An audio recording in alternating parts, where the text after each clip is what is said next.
We live in a fantasy world now. Reality has been destroyed. This is the time that you really need to pay attention. The probabilities are overwhelmingly on gold's side.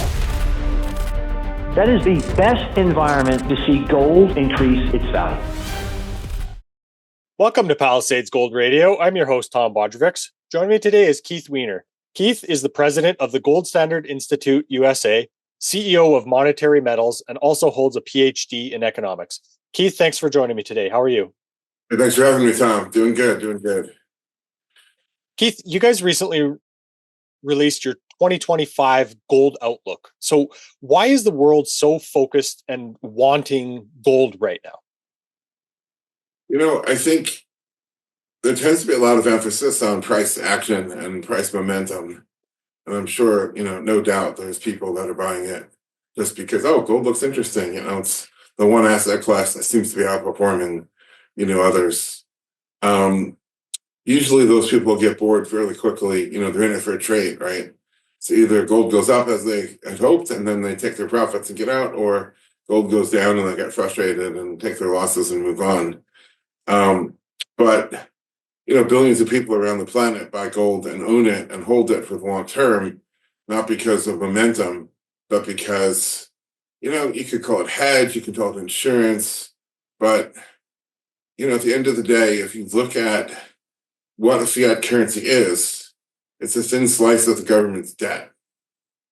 Now, the government borrows money, but unlike normal borrowing, if my company wants to borrow money, I kind of have to explain, okay, what am I going to do with that money that's going to generate revenues in the future so I can repay it? If I just say, I want to borrow the money, and you're like, well, what are you going to do with it? And I just say, well, don't worry about that. I'll get you back, bro. Well, I'm not lending you the money then. And, banks ask even more questions than buddies do.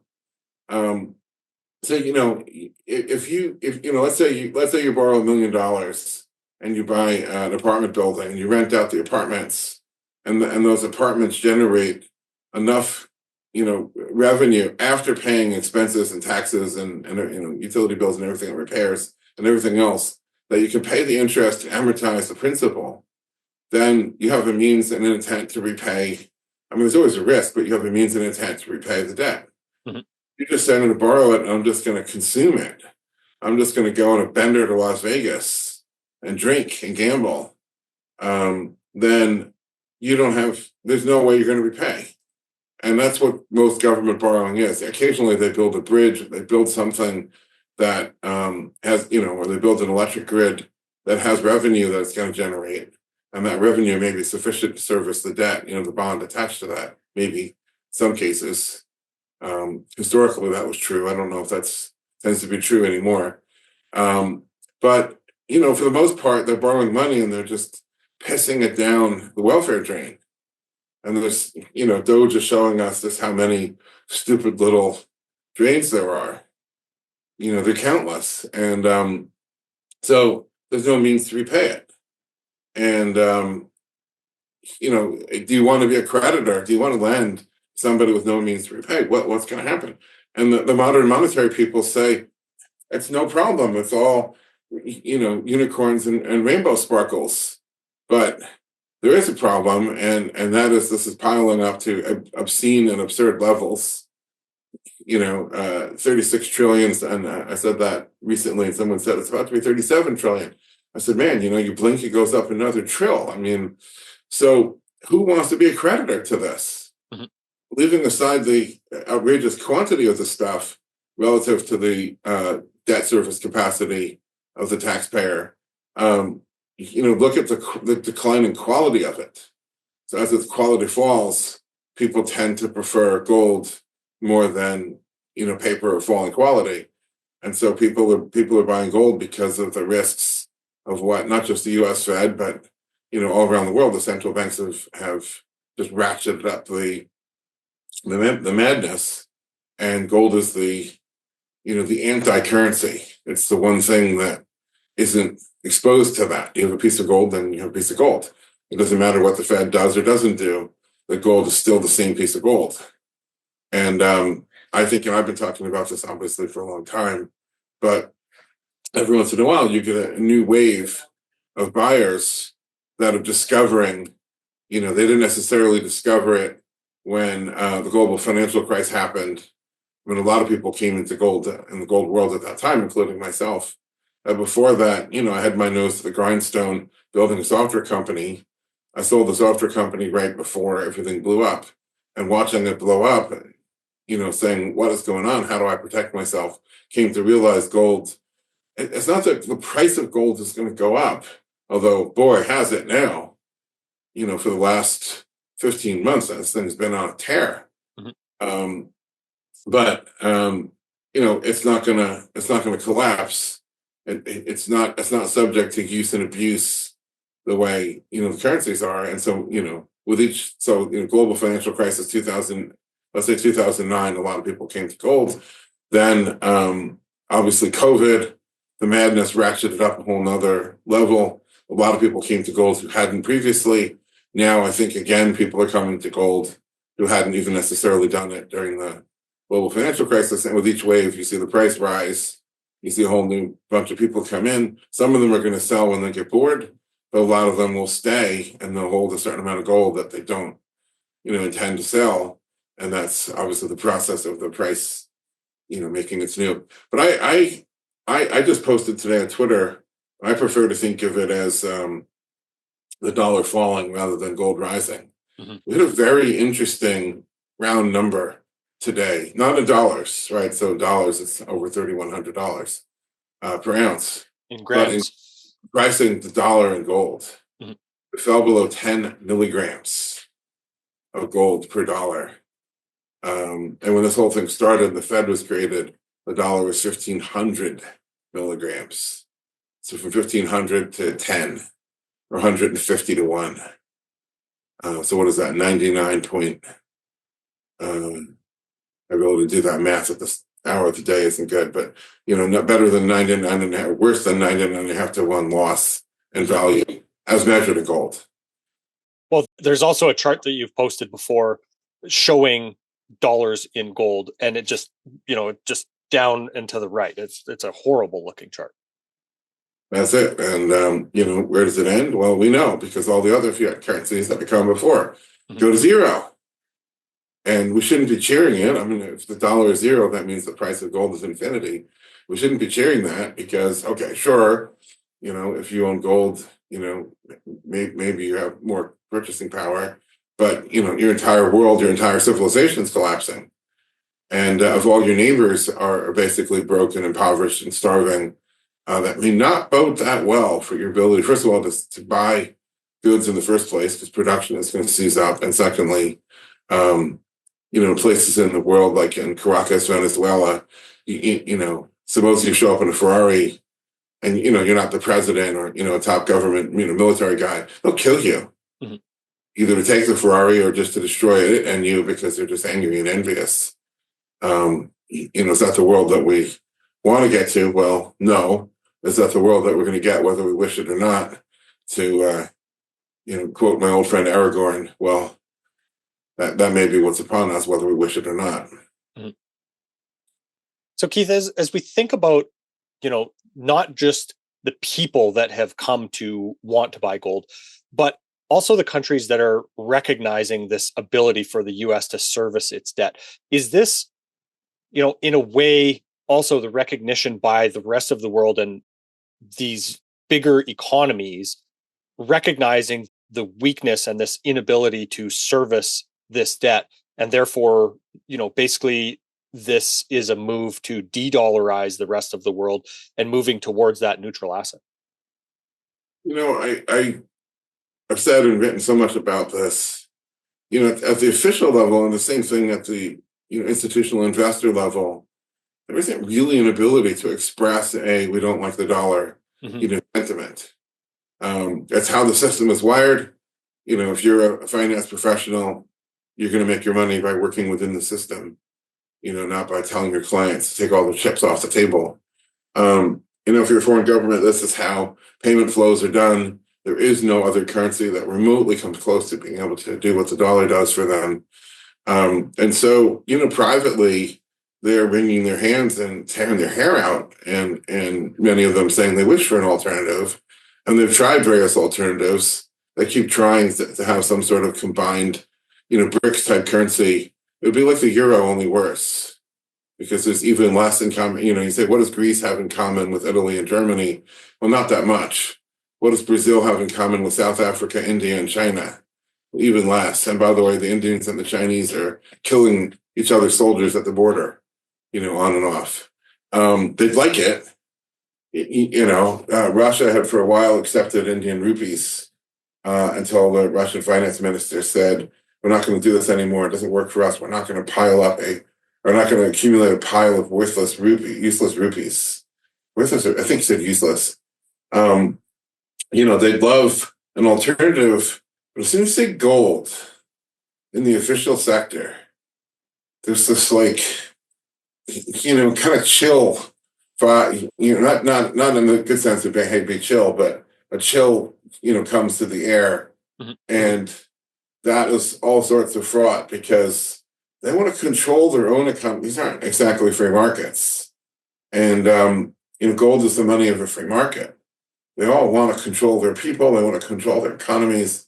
Everybody believes in, the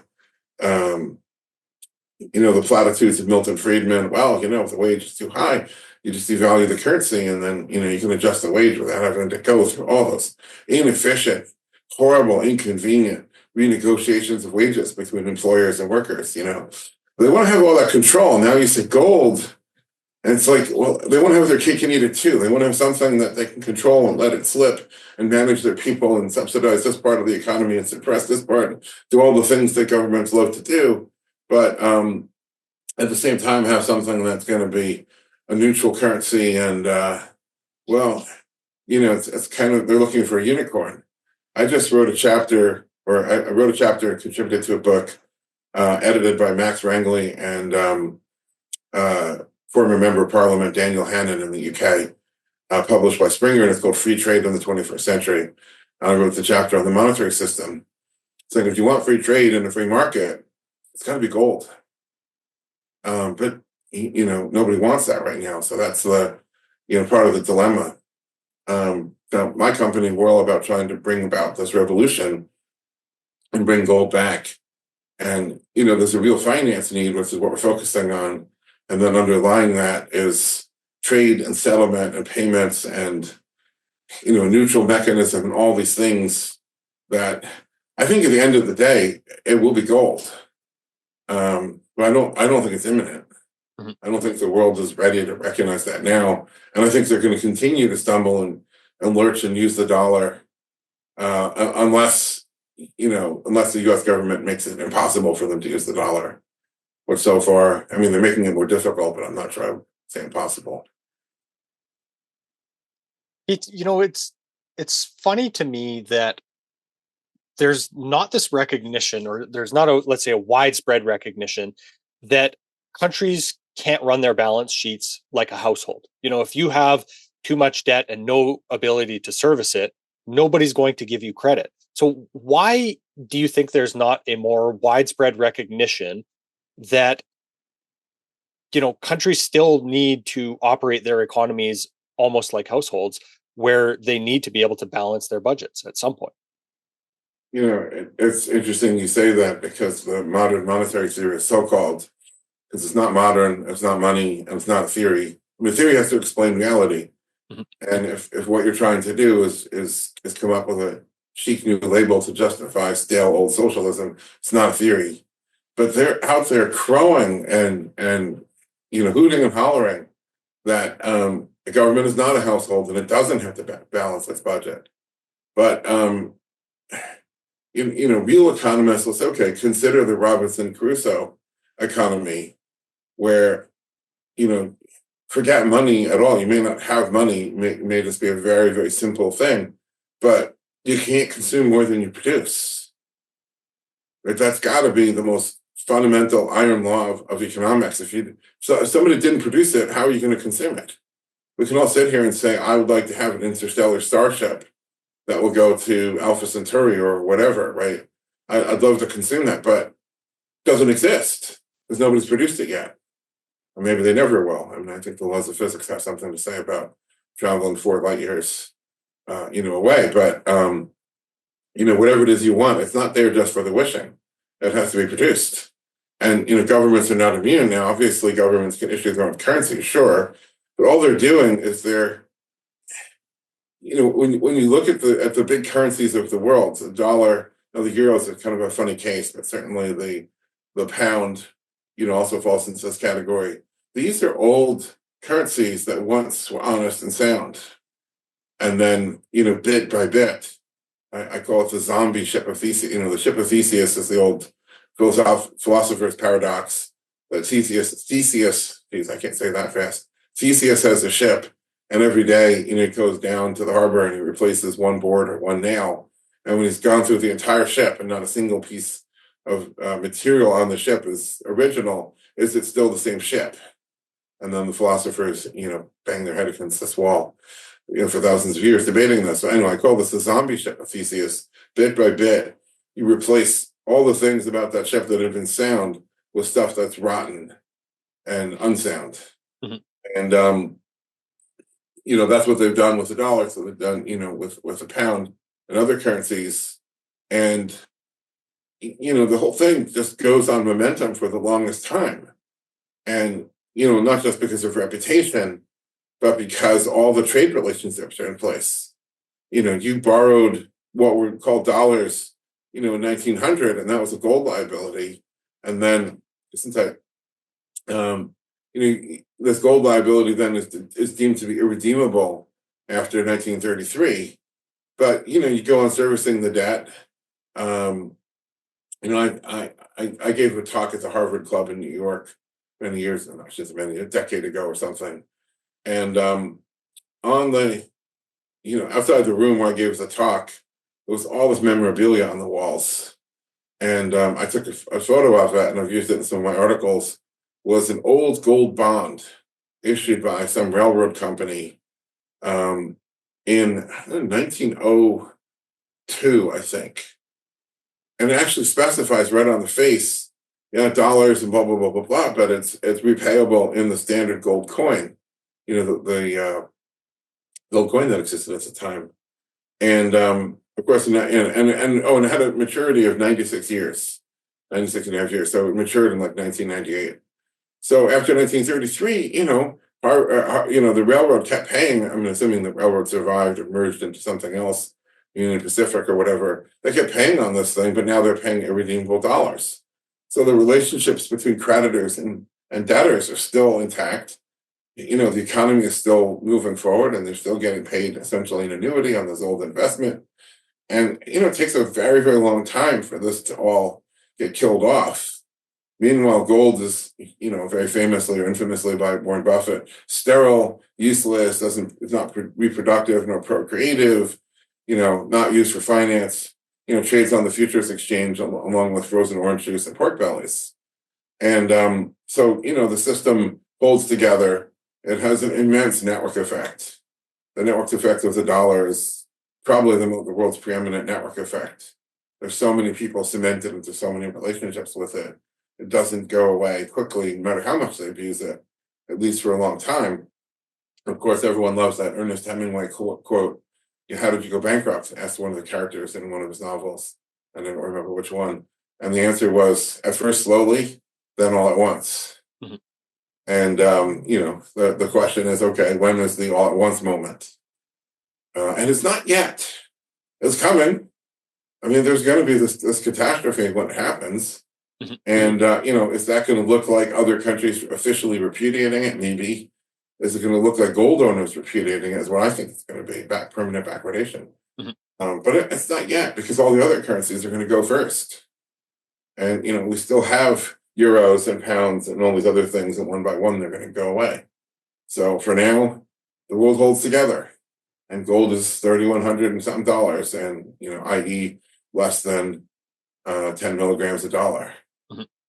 And life goes on. I was thinking about exactly what you just described as I was reading through your guys' gold outlook today, is this idea that, this is not going to be a singular moment that we're going to be able to recognize. Maybe with hindsight we will, but it's also kind of an order of operations with other currencies and other economies that have more debt and less demand.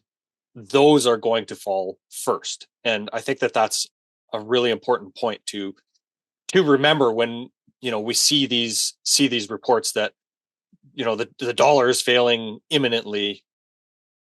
That's an important idea to keep in mind. But as we think about these changes through time, Keith, do you think that the threat of tariffs right now have been a major catalyst for this change and a way of starting to show this choice of a different asset than the dollar? Yeah, it certainly impairs the ability of dollar debtors globally. If you owe dollars, you must obtain dollar revenues to service your debts. And if you can't obtain the dollar revenues, then ultimately your creditors foreclose and take your assets. So if you may have borrowed that money in order to produce stuff to sell to the US, and now all of a sudden there's a 25% tariff on it, or there could be. Nobody really knows what tariff is coming when and to whom. And even things that are announced end up getting, retraced or whatever later. But there's a risk that suddenly you're either not going to be able to ship the same volume of stuff to America anymore because 25% more expensive just doesn't work. Or,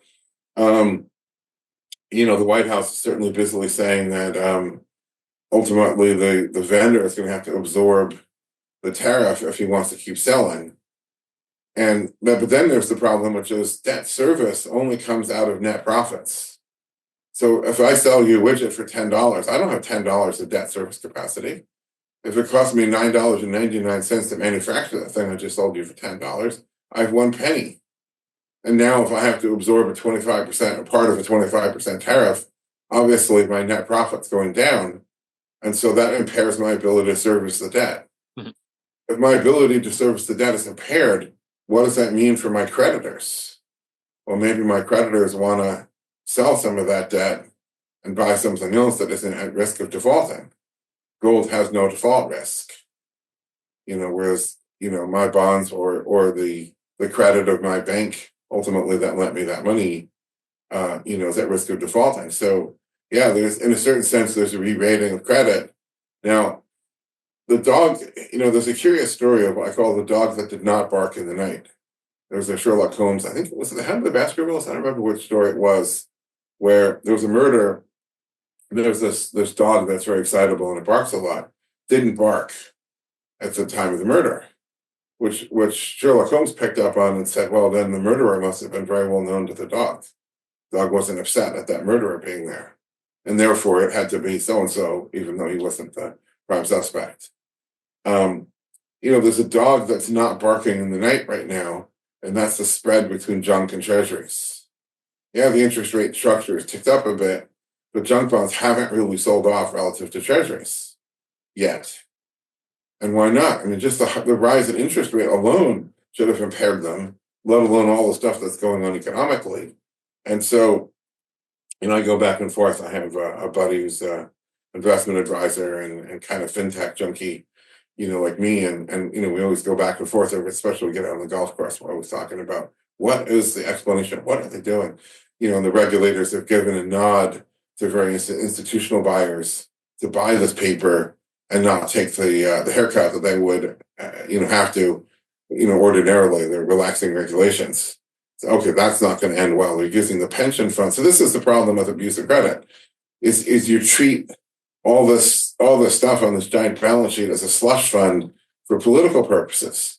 They can't allow, or they feel they can't allow junk to go over the edge. So then they arrange for the pension funds and the insurance funds to, this is a bit of a guess, but I'll call it an educated guess. They arrange for them to be able to buy all this paper that they shouldn't be buying. And ultimately, who's going to be the bag holder on this? Your pension and your long-term, insurance and annuity product is rendered unsound by this. So sure, they can I call this putting a penny in the fuse box.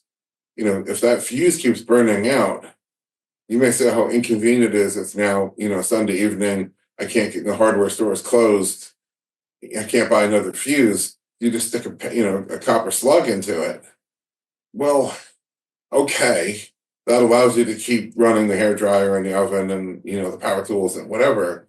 But there's a reason why it was blowing in the first place. That actually is a signal telling you that you're overloaded. And you put that copper slug in there. Now, what does overload mean? It means your house burns down. Mm-hmm. And I think so. Yeah. So people smell this and they can see this. Okay, I want a little bit more gold. I want to rebalance my portfolio slightly. Or people who never come to gold before come to gold and think, I want to get into this because there's something here that makes sense. Mm-hmm. Well, you and I have spoken before about the idea of useless ingredients, Keith, and tariffs to me seem like one of the ultimate useless ingredients to add to the burger that is the economy. Yeah, it's just a cost. Like most of these things, people say, "Oh, it's not hidden. I know what the tariff is," but 3 years later, it's just built into the cost of things, and if the tariff and all the political controversy around it is forgotten. And meanwhile, 25% of the cost of that car, or let's say we're talking about a house. A lot of homes I presume most homes in the U.S., the ones that have wooden, siding, wooden sheathing on the roof and wooden framing, most of that wood comes from Canada, I think. I don't know what the percentage is, but I think a pretty big percentage. So you put a 25% tariff on there, then 25% of the cost of one of the biggest ingredients in the house, which is the framing package, just went up. And that's all built in. That's going to drive prices higher. Ironically, and this is the classic irony of combining bad policy with a bad theory that leads to more bad policies. Ironically, people will call this inflation, right? And what is the quantity theory of money say you're supposed to do when you have inflation? Hike the interest rate. So they're going to go to the Fed and say, we want you to increase the cost of financing domestic production capacity. Mm-hmm. So if Canada manufactures certain auto parts are manufactured by Canadian companies, and now it's 25% hiked, well, you would think that the logical response of the auto industry is to build those replacement factories in the U.S. But now you're going to hike their cost of replacing it. And what you're going to end up with is this economic malaise where people are unemployed, prices are skyrocketing, and mainstream economics says, duh, it's hyperinflation. Not hyperinflation, stagflation is their term. Because they think that you have a trade-off between tolerating inflation in order to have everyone having employment, or inflation and, or you can have low inflation and high unemployment. They think there's a trade-off between the two. In other words, unemploy your neighbor to prevent him from outcompeting you at the grocery store, or debase your bank account in order that your neighbor can have a job. And then in the 1970s, you had both happening.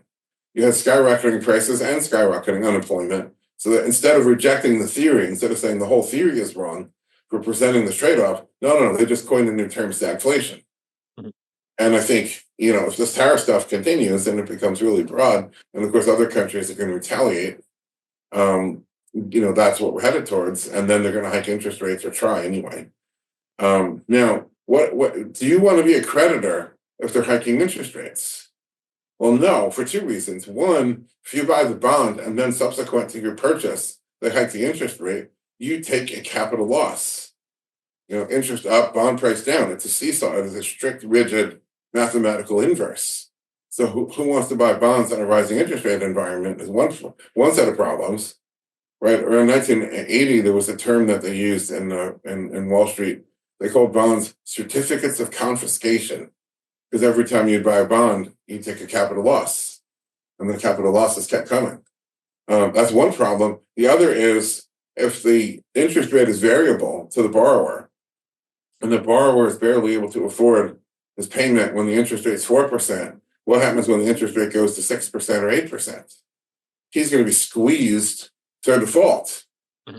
You want to be a creditor when borrowers are squeezed to default. or would you rather own something that can't default? And so you can see bit by bit, everyone shifting over to gold. And that's, the early edges of that. And I would maintain, yes, this is the early edge of it. Mhm. $3,100 is the early edges of this. Yeah, but people are doing that. And logically so. And that's the nature of the world as it is right now.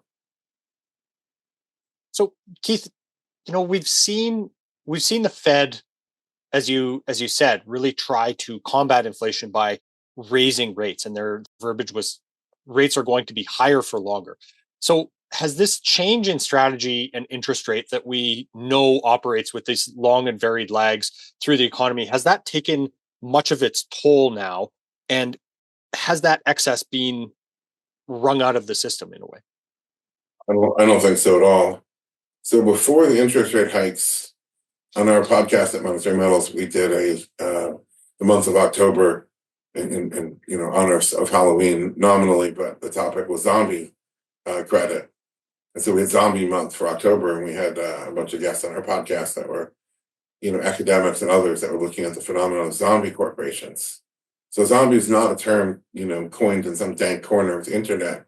It's actually a term coined and used by the Bank for International Settlements, which is the central banker's central bank. And a zombie corporation is one, there's a few stipulations, but basically its net profits are less than its interest expense.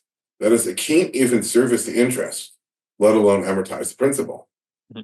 And before interest rates went up, this was back when the official policy was still zero, the percentage of corporate debt out there that was zombie was 20%. 20% of all corporate debt was zombie. Then you pursue this hiking policy where you go from 0 to basically 5.5, although it's come down since then, which means that if you were a zombie, presumably most of these guys are rated either low investment grade or junk. They would be going from 2.5 or 3, maybe 3.5 to 8.5 or something. Well, if they couldn't afford to service their debt at 3%, what is 8% doing to them? And how about the firms that were able to service their debt, but they had $1 to spare in servicing their $10 million debt at 3%, and now at 8%, they're way underwater. So what percentage? I have not seen an updated graph in quite a while. What percentage of firms are zombie in the new interest rate regime? Much higher than 20%. Mm-hmm. I can tell you whether it's 21%. I don't believe 80%. Probably not that high, but could be 40%. Could be 30%. Could be 50%. Who knows? Mm-hmm. And so that's the first problem: is all these zombies can't exist forever. That's not sustainable. And has everything been cleared out? No, not by a long shot. But the problem is when the zombies clear out, then those zombies represent revenue to get other firms. So let's say you're a zombie and you spend I'm not going to use Google because Google probably wouldn't be impacted by it, but let's say Steelcase, manufacturer of cubicles and desks and chairs and stuff. Well, whether you're a zombie firm or whether you're a good firm, you need a certain amount of office furniture and office equipment. Mm-hmm. Now you go out of business and you get liquidated. Not only you're not buying office equipment, but there's some lightly used, office stuff coming onto the market. What is that going to do? Even if Steelcase wasn't a zombie previously, and even if they're not a zombie at 8% interest rates, or maybe they don't have that much debt or whatever, what happens to their revenues? And what happens when the revenues drop that much? Then do they become a zombie? So there's this vicious descending spiral that is the reverse. It was all a great deal of fun when interest rates were falling, subsidizing more and more, less and less productive firms, producing lower and lower returns on capital, but adding more and more capacity at the margin, which meant softer and softer prices, rising asset prices. That was a very fun ascending spiral for 4 decades. If you really force it into reverse, you're going to find that the vicious descending spiral is not any fun at all, and it's a bottomless. I don't think there's any political will to take it. I don't know what would happen to the economy if it really allowed all that damage, all those dominoes to fall. I don't really know. what would be left standing if you did. So no, that hasn't happened. I don't anticipate they're going to let it happen. Mhm. But at this point, there seems to be a certain, for lack of a better word, nihilistic streak of just take a chainsaw to it, burn it all down. And the people that are saying that, most of them have no idea, they're going to get burnt. I saw a headline, it was the Babylon Bee or the Onion, that said, woman whose face is ripped off by a leopard, surprised that voting for the leopards ripping faces off party, she said, I didn't think that they would rip my face off. Funny example of exactly what we're talking about there, Keith. But as you said, this idea of the Fed not being willing, Fed/government not being willing to take this pain, if the Fed starts to see, damage come into these areas, looking out over this year, do you see them, preemptively slashing rates and trying to get ahead of this yet again? Yeah, I think once they see the real carnage, like defaults, and especially cascading defaults, small business defaults here or there, I don't think the Fed really cares. But enough of them will start to impact the bank's balance sheets, and that's what the Fed really cares about. The problem is in an environment of rapidly escalating consumer prices, the drumbeat for rising interest rates, will be certainly deafening and maybe irresistible. The problem with socialism is it fundamentally takes economic decisions, which should be each individual making decisions for themselves, and throughout the day you make probably hundreds of economic decisions. It strips that all away from the individual and obviously the business manager and politicizes it. Mm-hmm. Politicizing decisions is a feature, not a bug. That's exactly the whole point. So now we politicize the decision as to what to do with interest rates. And the political mood can sometimes get very far from reality. Mm-hmm. So you may have a situation where to stop the cascade, you have to cut interest rates. And then even then there's the question, did you cut early enough to really prevent the damage? Or by the time you noticed, if it's already playing out, it's already baked into the cake. It's one set of questions, but then if the political mood is chanting, hike the rates, hike the rates, hike the rates, and the crowd is screaming, and the president is appointing members to the Fed board that are hikers, because that's the political mood at that moment.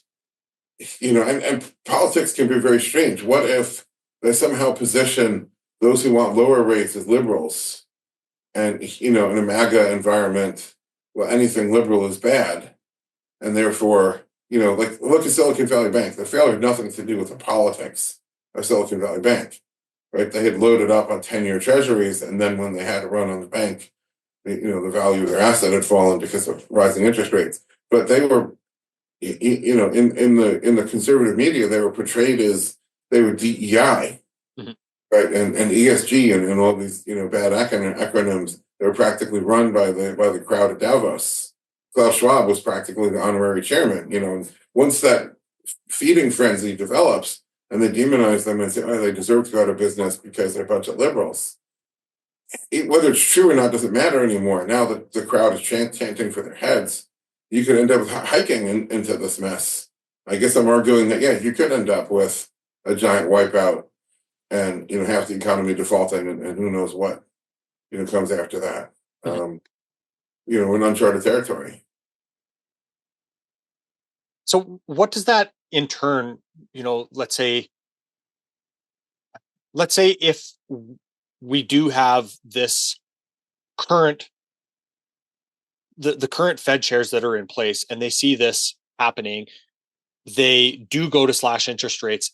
Does that end up being another adding to this perfect storm for gold, as you have pointed out on your outlook for this year? I would certainly think that when rates go down, there will be a whole nother wave of buying. And that's two things. One is the momentum traders who perceive, okay, interest rates falling, therefore loose monetary policy, therefore gold go up.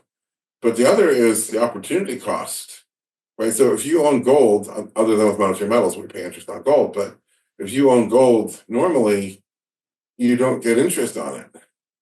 So if the treasury is paying 5.5%, there's a 5.5% opportunity cost to owning gold. Now, you might own the gold anyway because of credit reasons or dollar debasement reasons or risk and uncertainty reasons, but there's a 5.5% opportunity cost. If you suppress the interest rate back to zero, then you've taken away that opportunity cost as a differentiator of owning dollars versus owning gold. And yeah, all those people that were pulled over here because can get interest on their dollar suddenly don't have that reason to be in the dollar, and some of them presumably buy gold. And you could easily see how that could add hundreds of dollars to the price of gold. Mhm. Keith, we spend so much time focused on the gold price. Do gold and silver share much of these same drivers of demand? In my view, they're different. And just perusing the, we follow the gold basis, which is kind of a measure of supply and demand. As the price of the metals has gone up, the scarcity of the metal to the market has dropped. In other words, there's now some speculative buying leverage futures. But what you see in silver is much worse than what you see in gold. And, there's reasons why silver is nowhere near its all-time high, and gold has broken out essentially 50%, more than 50% above, and not too long ago all-time high, as it keeps making new all-time highs. Mm-hmm. And I think the fundamental difference is that silver was always the money of people who work for wages. If you want to, if you're a skilled tradesman and you want to set aside 10% of your weekly wage, silver is a reasonable place to go put, whether it's $50 or $70 or something, into metal. Silver is a reasonable place to do that. And you don't get eaten alive by the spreads. If you wanted to buy $50 worth of gold in physical form, you're talking about a little speck that you couldn't even put it in your pocket. You'd lose it in the lint. Gold becomes just more expensive to deal in with micro quantities like that. And historically, obviously, even worse. So, people that are working for wages are setting aside, that's their savings in silver. And gold is much more the capital asset that's traded by the capital asset owning class. And it trades off against, obviously stocks and bonds and real estate, but also, casks of old whiskey and 1955 Ferraris and, Picasso paintings and everything else that class, tends to want to own. And so they're living in different worlds. The capital owning classes are awash, had been, in rising asset prices of everything else, less so now. But if anything, that's more incentive to take what's left of your portfolio, buy some gold with it. So as long as there is a portfolio, as long as there's any capital anywhere else, that's where gold trades. Silver, it depends on the wage earner, and the wage earner is under, it's just been a rising series of downward pressures that you can see. And if you look, there's a lot of different graphs you can look at. One of which is the number of people not in the workforce. And the Federal Reserve of St. Louis, they have a website called Fred that has all these different graphs. And, you can really see something turns for the worse around the crisis of 1998, 1999. And then obviously the recession and crash of 2001, again 2008, again COVID, working people just taking hit after hit after hit with all these policies. And so their ability, even if they desire to own more silver, the financial means to do so, they got to buy groceries first. Mm-hmm. And then only if they have enough money after groceries can they buy silver. And that ability is more limited than it ever was. So silver is not at all in the same boat. Now, the capital owning class could look to silver. And some of them do. And we talked to extraordinarily wealthy, ultra high net worths and family offices who are asking about silver, and in some cases dabbling in it. But generally, that they tend to be, if you want to put $10 million into metal, that tends to be gold. Mm-hmm. You want to put $50 a week in, that tends to be stacking silver. You guys, again, have talked about this perfect storm coming for gold and the demand for gold right now. What effect has the gold coming out of London's vaults had on the gold market? And what do you think the reasons are that have driven that demand so high? Very, very good question, and somewhat timely. There's so many theories and conspiracy theories about that I'll just dabble in one or two of the more entertaining ones. And one of which is, there's no gold in Fort Knox as they promised. Doge is about to audit it, so the government is buying gold in the market and importing it so that it can load up Fort Knox, so that when Elon Musk comes with his video cameras, the gold will be back on the shelves where we're supposed to be, but it hasn't been for decades. Okay, fine, but no, gold moves, any commodity moves in response to not price, because the traders who move the stuff, they're not speculators. They're not betting that the price is going to go up. There's an assumption by retail investors, because that's what retail investors do. They buy something, hope it's going to go up. And if they're right and they're right more often than they're wrong, then they tend to make a lot of money, and it's good. And if they're not, then they tend to wash out. So the people that are in it for a long period of time tend to be pretty good at it. But it's easy to assume that all the other market participants are similarly situated, which is not the case. So you take a lumber trader, lumber importer from Canada to the US. He's not betting on the lumber price. He's arranging the purchase and the sale at the same time. He's a spread trader. Mm-hmm. If he can buy, I don't know what a board foot goes for anymore nowadays. I'm seeing $5 or something. If you can buy for $5 and sell for $6, you make $1 and you're taking no price risk. Well, that's how the gold traders operate. And this is the basis spread that monetary metals have been writing about for 15 years. Even before there was a monetary metals, I was writing about it under my own name. This is the basis. Trades a carry trade where you buy spot, you hold that metal for X amount of time, but at the same time you buy spot, you sell a futures contract and you hold the metal for the duration, and then you're prepared to deliver into it, or you just sell another futures contract against it if the other party doesn't want to take delivery. And that's been the structure of the futures market since futures markets, and not just gold, but since futures markets developed centuries ago. So the problem now is that there's a threat that there could be, nobody knows, but there could be a 25% tariff. To put this in perspective, that carry trade in gold, you're looking at $10, $20, for a month or 2 months of, forward sale. So let's say you buy gold, spot gold right now. We're basically, here at the beginning of April. And so you're selling a June contract, that's about 2 months out. You're basically working for $20, $25, maybe $30, it really depends. These things bounce around a bit. And now you're faced with the possibility of a 25% tariff, which would be a $750 loss. So what are you going to do? Well, you can either walk away from the trade and say, I don't really want to make $30, which you can do with great leverage, so you can make a lot of money with that. Or you say, okay, I'll do that trade. So one other thing I need to add to this. Spot means London.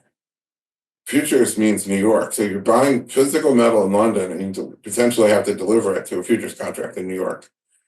Well, to bring it into New York might or might not, we don't know, hopefully not, might be a $750 tariff. That's going to you're going to be carried out in a body bag if that happens. Mm-hmm. So you could either abandon the trade, or you could endeavor to move the physical metal from London to New York. And if you move the metal, then now you've eliminated the tariff risk. If you're a big bank, you don't necessarily care if it's sitting in New York or London.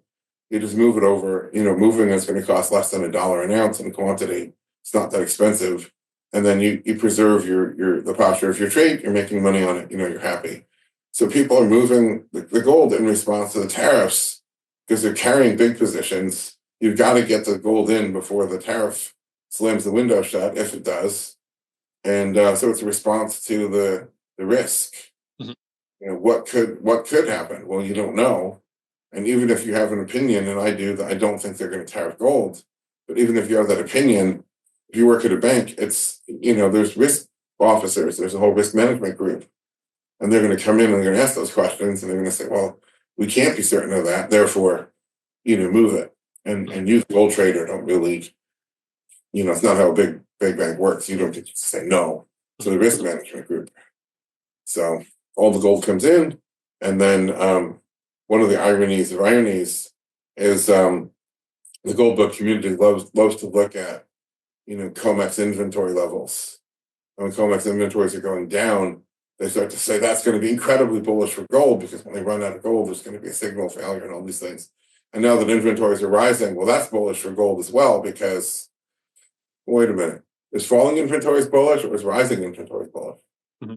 And the answer is neither. It doesn't really matter, because all the gold ever mined in human history for 6,500 years is somewhere. And it's a giant ocean sloshing around, and a little bit sloshes from this corner of the market to this corner of the market doesn't really predict the price movement one way or the other. Mm-hmm. But that's the, part of the gold bug, rumor mill. So just trying to make that more explicit, Keith, is this just traders trying to get ahead of this possible tariff question, bringing gold into the States regardless of what the actual ramifications might be? Yeah, I mean, obviously, if you're a trader, you don't really think about broader ramifications. Just think about your own position. Mm-hmm. If you can make $20, $30 on a trade per ounce, and with big leverage, you can get a lot of ounces. You make a living doing that, both for the bank, your employer, and for yourself.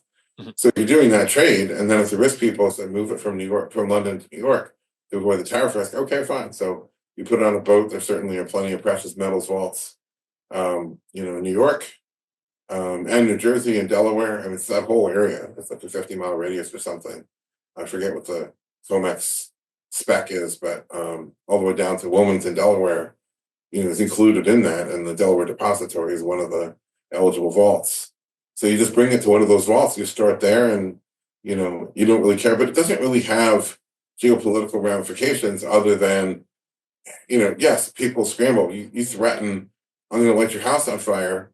You shouldn't be surprised if there's a big party going on, there's 150 people there. You shouldn't be surprised that people come running out all the doors, dive out the windows, rolling out ladders from the third floor and climbing down. Like, you shouldn't be surprised at this behavior. People are responding to a threat, right? And then eventually either the threat goes away and the behavior subsides, or the new reality is there's going to be much more gold stored in New York. But that gold is held in carry. Mm-hmm. It doesn't belong to the government. It doesn't belong to the banks. The banks have bought it and simultaneously sold a contract obligating themselves to dispose of it. It doesn't mean anything, and the fact that it's not in London, the fact that it's in New York, isn't significant in that sense. Mm-hmm. Okay, the London vaults are generating a little bit less vault fee, and the New York vaults are generating a little bit more vault fee. But those vault fees for a bank, big bank who's got millions of ounces, those vault fees are pretty darn small. And that's, just a blip in the noise. Mm-hmm. So, Keith, looking out over the rest of the year, have we covered most of the, let's say, important demand drivers for the metals for the rest of 2025 here? Yeah, I think so. I don't want to give away my price predictions, but I'll just say that I think we're in a bull market. It's always a risk when you write these things, because you write in advance of them coming out. You make a prediction, and either you look like an idiot by the time it comes out. Everything moved against you. Yeah. So I said, price is going to be up this year. Although I said I think correction seems likely. And at the time that I had to, send the copy to our marketing team and put it together, I said it looks like, it's possible the correction even started.